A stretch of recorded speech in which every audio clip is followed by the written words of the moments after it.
we're taking a look at the mini unit quiz preview.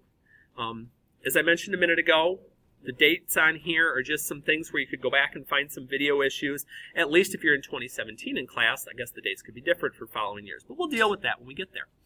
So when it says write each expression in radical form, reminder on what that would look like. When we're dealing with radicals, that little number on the outside is called our root. And then, of course, we know what an exponent is. So when we're looking at these, the exponent that I have here already is my exponent over my root. And I just like to label those so I can kind of see what they are. And they don't change. They'll always be in that order. So when I write it in a radical form, I usually will keep the parentheses like they already have them. If they have them, I'll keep them. And then I just follow the order. Exponent's 1, root is 2, and go on. Now, this one's actually a little bit of a special case too, though, because we assume this is a 1. We assume this is a 2. So even if you just wrote it like this, that would be okay on this particular one, because we don't want some things changing around as far as that goes. But either one, perfectly fine. And then it's just the same on number 2. Here I don't have the parentheses. I don't have to put it, but if I wanted to, I could. And I've got my exponent over my root. Exponent, root, and we're set. So basically, I just got to keep those two things situated, and we'll end up being all right with those. And so then if I got that right, hopefully that makes the next part easy. Write an exponential form. Well, we just got done saying we do exponent over root. So, excuse me. When I go to do number 3, and I'll explain in just a moment why I'm using the parentheses on 7x. Like, I don't see parentheses. Why are you using them? But we just got done talking about how there's an imaginary 1 here. We assume my 1 is an exponent if I don't see 1. And that this is a 2. So when I do my exponent over root, this one would be 1 over 2. But usually people, again, will say, why didn't I use parentheses here? Why can't I do 7x to the 1/2? Here's why. If I don't have the parentheses, the 1/2 is only going to the x.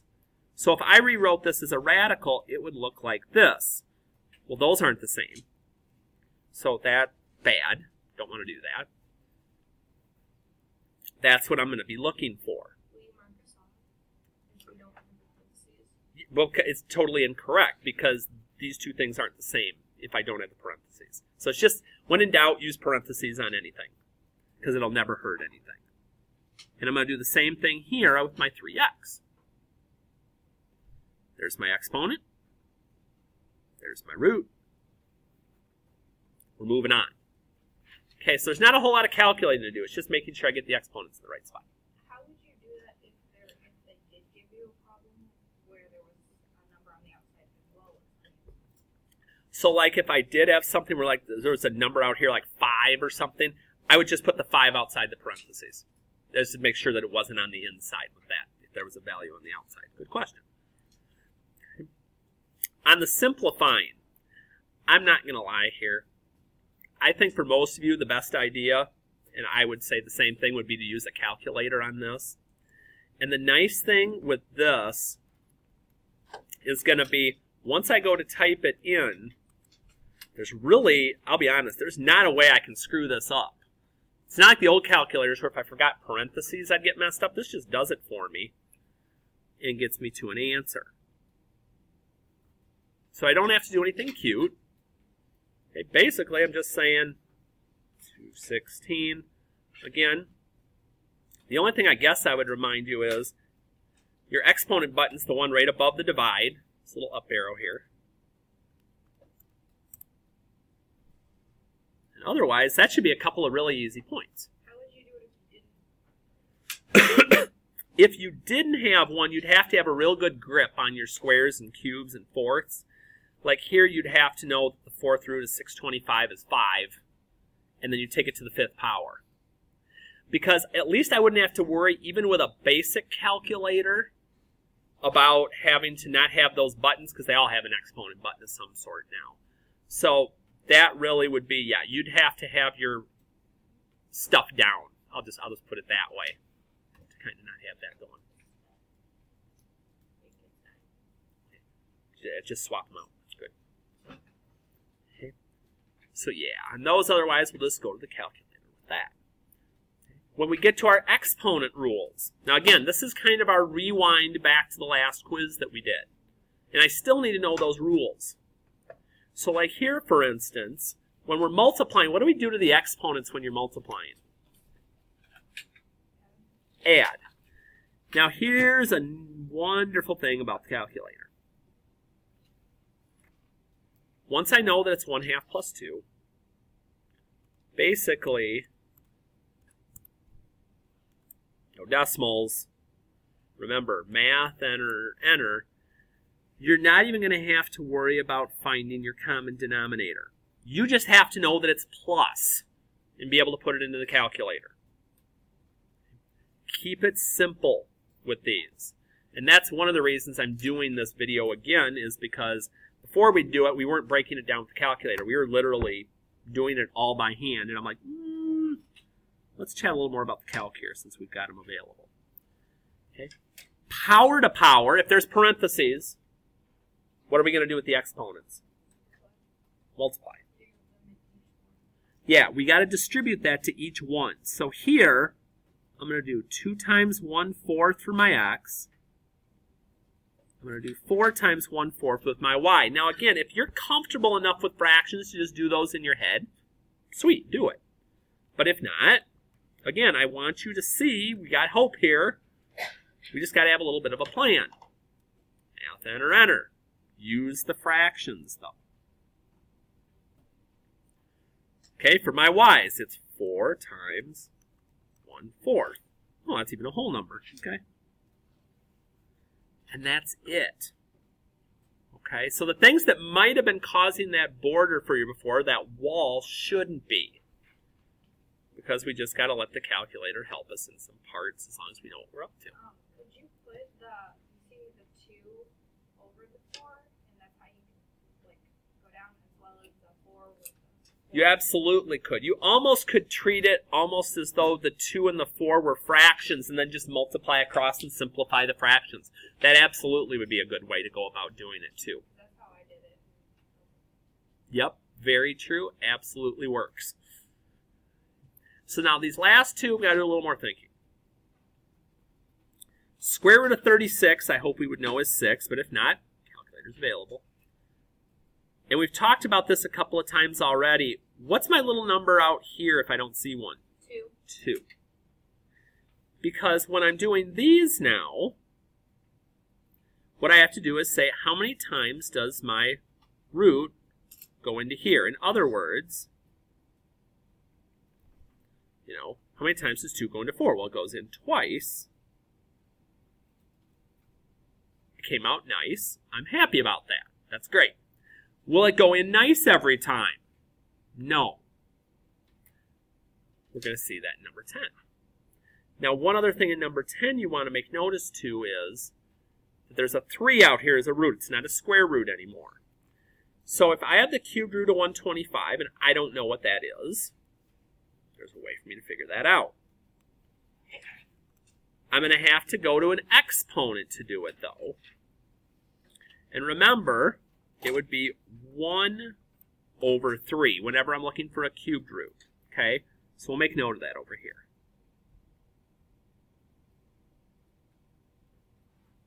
So if I'm ever looking for a cubed root of something, it's taking it to the 1/3 power. What do you do about 4, though? That's what we're coming to. So I get to the 4, and I'm like, okay, well, I'm going to have this 4 over 3. Well, there's a problem. 3 doesn't go into 4 nice. So what do? Well, here's what we're going to do in this case. We're going to go old school division. We chatted about this before. So what I'm going to do is I'm going to take my 4. Okay, and I'm dividing it by 3. That's what a fraction is. 3 goes into 4 one time. So I write down n to the first. That's my exponent that's going to go with my 5. If I have something left over, which I do at this point, I have a remainder of 1, that remainder stays underneath the radical. So however many times it goes in nice, or how many whole times it goes in, that's my exponent out here. Any remainders, any leftovers, those are the ones that are going to go underneath if it doesn't go in nice like it did on number 9. So it's just that's one of those, you just got to kind of work your way through it a little bit and keep messing with it. But if that's the only thing so far that's kind of been getting in your way, that's not the worst thing ever. And again, there's several more of these on that video on the 9th. We did quite a few actually when I went back and looked. So if that's something that's kind of bugging you, that's something to take a peek at. Now to the stuff we've been up to this week. Solve the equation. Remember to check for extraneous bad solutions. First job with these. Radical has to be on a side by itself. Has to be isolated. So we got to add 5.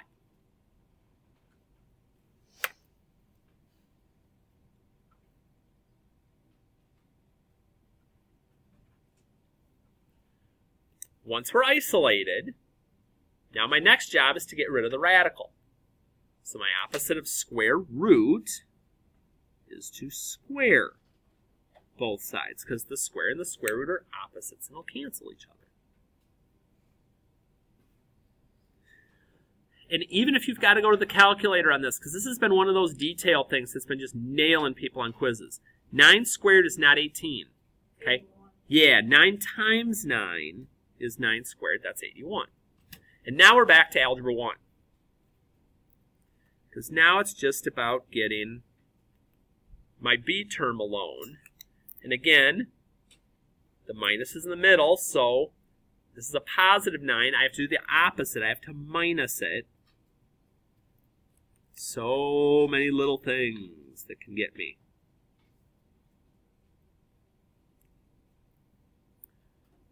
And now, since I'm multiplying by negative 9, I do its opposite.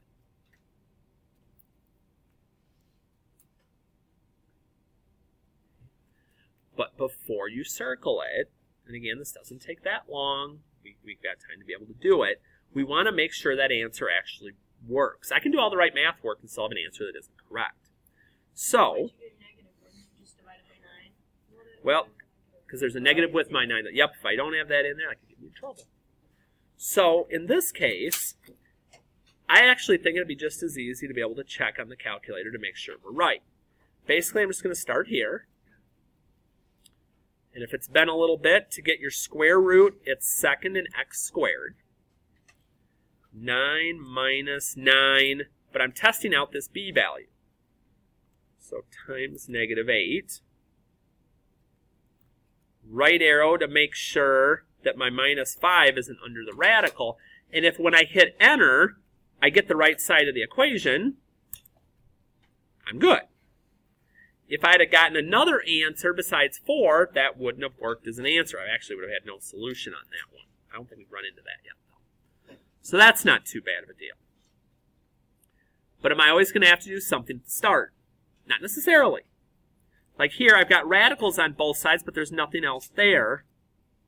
So I can go ahead and square right away to try and get rid of the radical.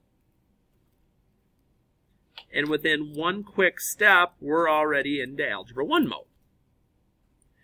Now, I've had people come up on questions like this and say, well, what should I do next? Really, there's not a bad direction to go.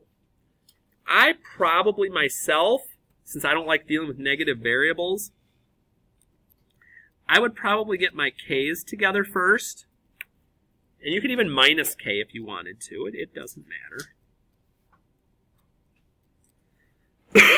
Excuse me. So now that I got my k's together, I can work on isolating them. Do my opposite, Again, the more you show steps and take your time, the less likely you are to do something silly. Would you have to plug it into both sides afterwards to make sure that it's right? On this one, you would. So like here, when I'm looking at it, I'd actually do two separate lines on my calculator here. I'd do this side first. So I'd get my square root. Move this up a bit. So 13 minus 2 times 5.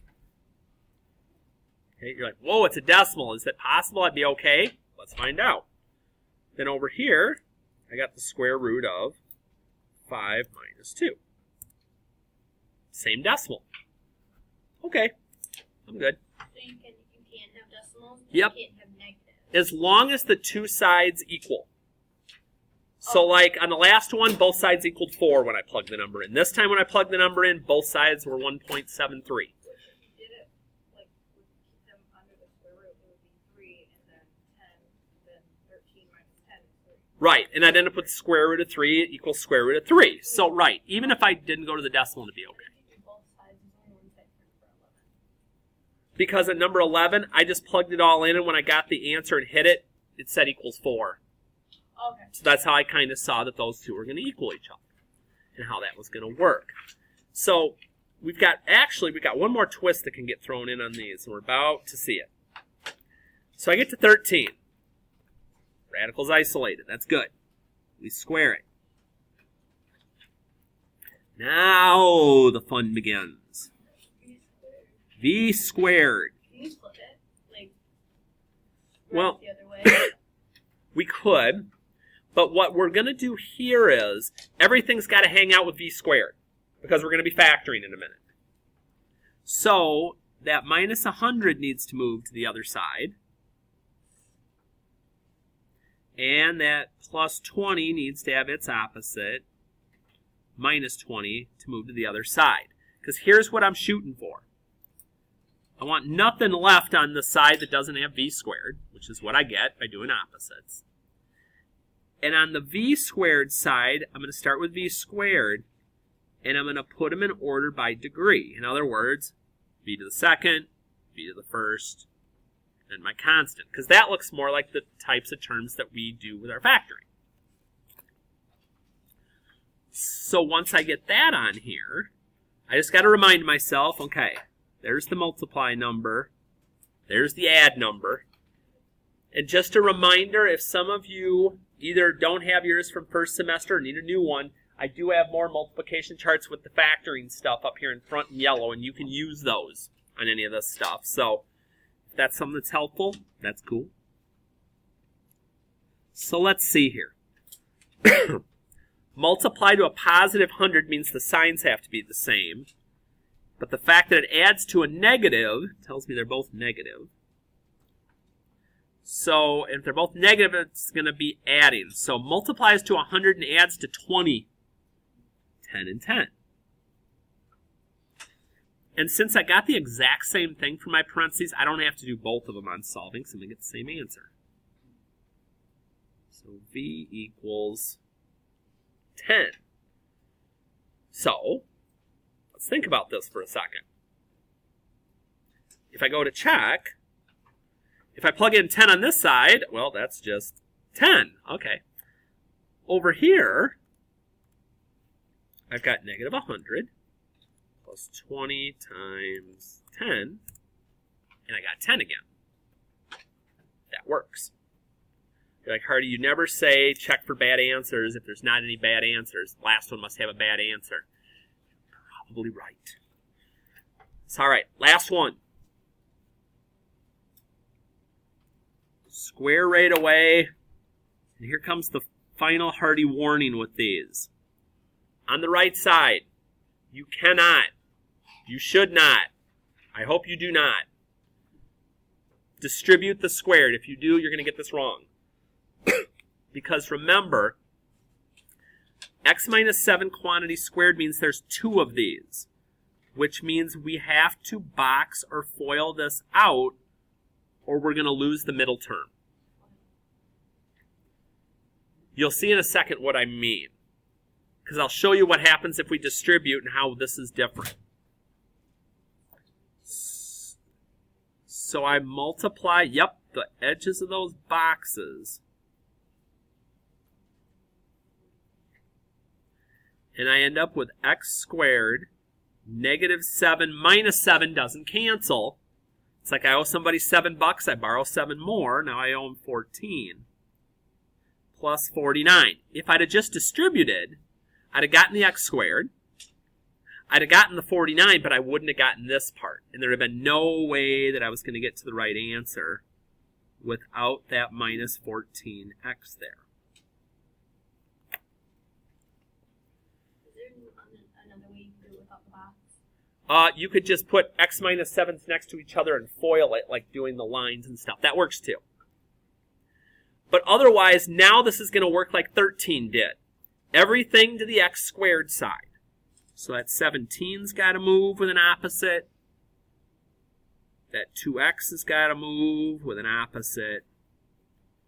Because we want 0 on that side. Now I just got to make sure that I don't do something silly with my basic math. Negative 14 plus 2 is negative 12. 49 minus 17 is 32.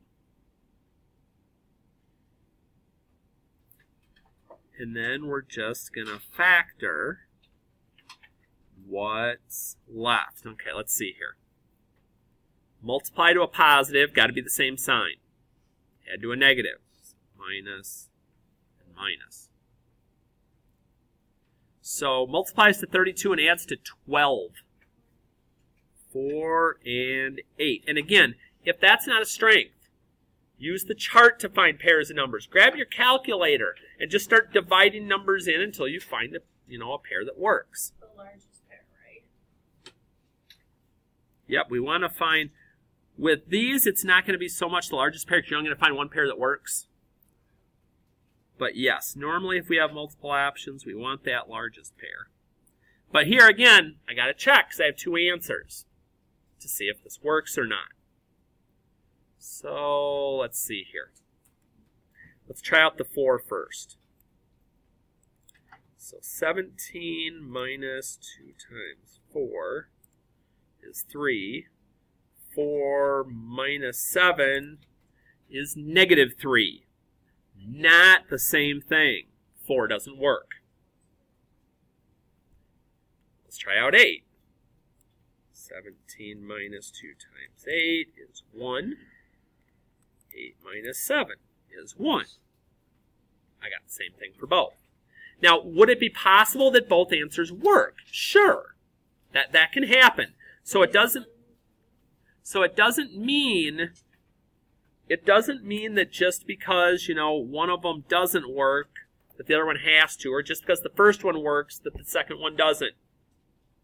Just something to keep in mind.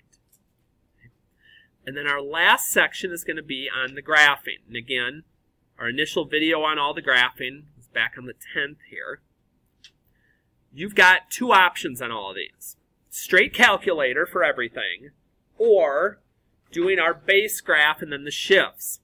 Now, to me, there's an advantage to the shifts, and let me show you what that would be. If I'm looking at these, and I'm like, okay, I see 2 shifts. The first one inside is my left or right shift, which is left 3, because it's the opposite of what we think. And then the outer shift, which is exactly what we think it would be, which is up 3. I don't have a number in front, so I don't have an A value that's going to change anything. So if I'm using my base graph, remember, with a square root, I'm using perfect squares, 0, 1, 4, and 9. That doesn't change. The square roots of those numbers are my y values. So my suggestion would be, if you were going to do this when we were doing the quiz, kind of memorize it, and the minute you get your quiz, just jot this down on there, because that way you've got it there and you won't forget it. So I'd plot those 4 points.